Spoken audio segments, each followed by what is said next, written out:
Sleep Series Part 4, 4 techniques to help you sleep better. So it's interesting because as a one-on-one coach, most of my clients have different types of problems when they come and see me.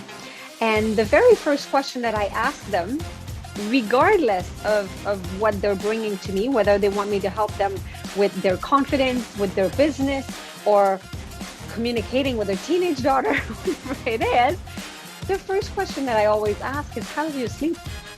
And the very first thing that we work on normally is to make sure that they have a good night's sleep, because it doesn't matter what kind of problem that you have. It will be amplified, and we've seen that in part 1, 60% worse if you have had a bad night's sleep.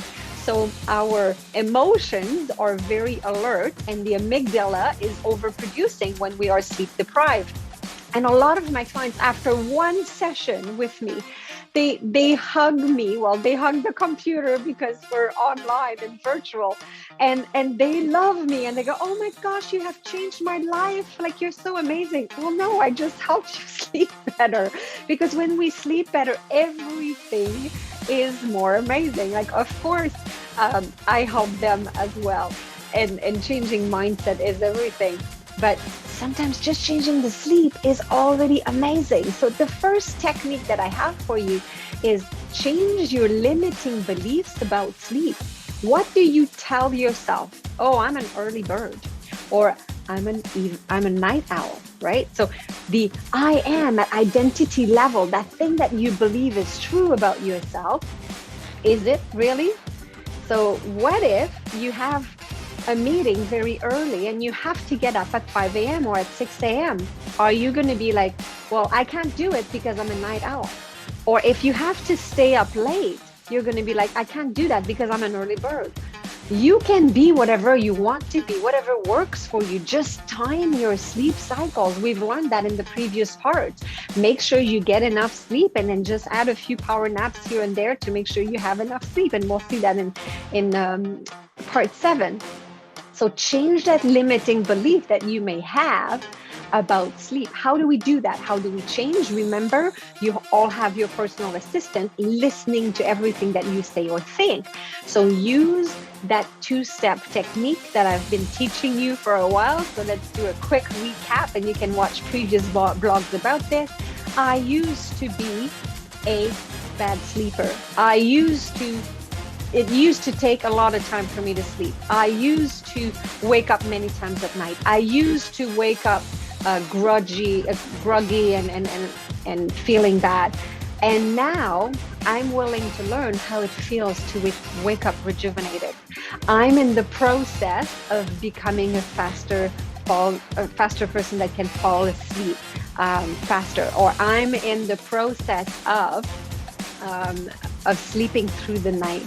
I'm willing to learn how it feels to wake up in a really great mood after my full sleep cycle. So use that 2-step technique to start talking about it in the past, because being a bad sleeper is not a characteristic in your personality profile, and it's not set in stone. You don't have to not sleep good. You can change that. It is possible.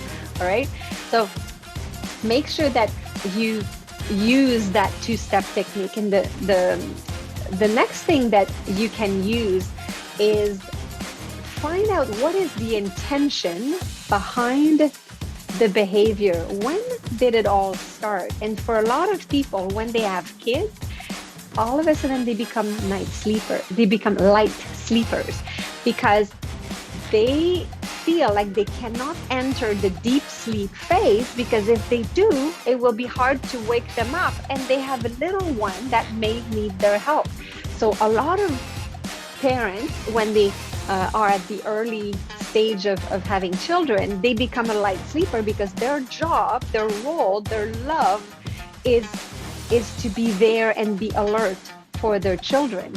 So ask yourself, is it still needed? Are your children still infants needing you during the night Probably not.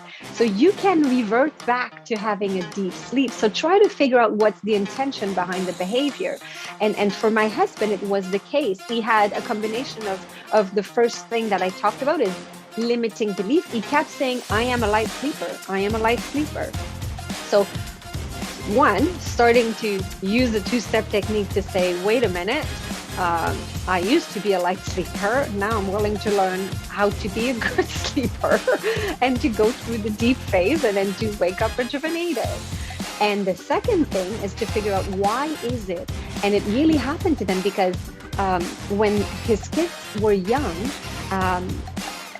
his previous wife was a very deep sleeper, so he needed to be alert during the night for the kids.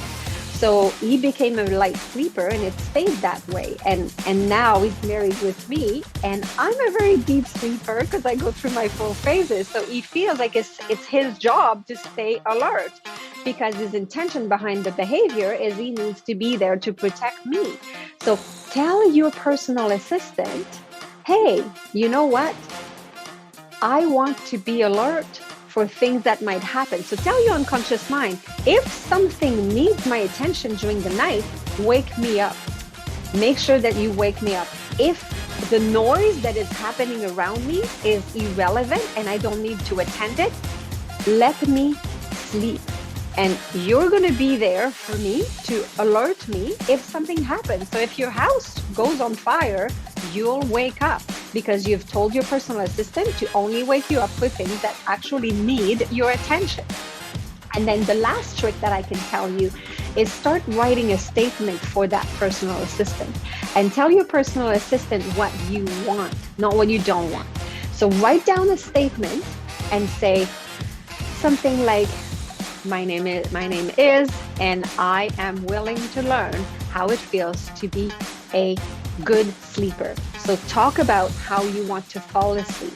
I want to be able to fall asleep easily and then really go from phase 1 to phase 2 and have a good light sleep until I get into phase 3. I want to sleep through the night and stay in bed during the whole night. And I want to wake up rejuvenated. So remember to say what you want in your statement and read it a few times before you go to sleep and tell your personal assistant, this is what's going to happen.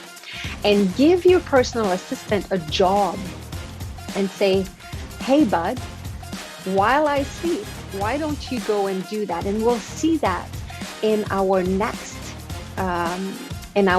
few segments on the sleep series. So in segment 6, we will be talking about this job that you can give your personal assistant to even make you sleep better. So these were my four techniques. So make sure that you change your limiting beliefs about sleeping, right? That you find the intention behind the behavior. You use the two-step technique in order to change the way that you feel about sleeping, and you write a statement for your personal assistant and read it before you go to sleep. So enjoy this, and next time we will talk about tools to prevent bad sleep. So before it happens, so there are different things that you can do, and we will see that next time in part 5.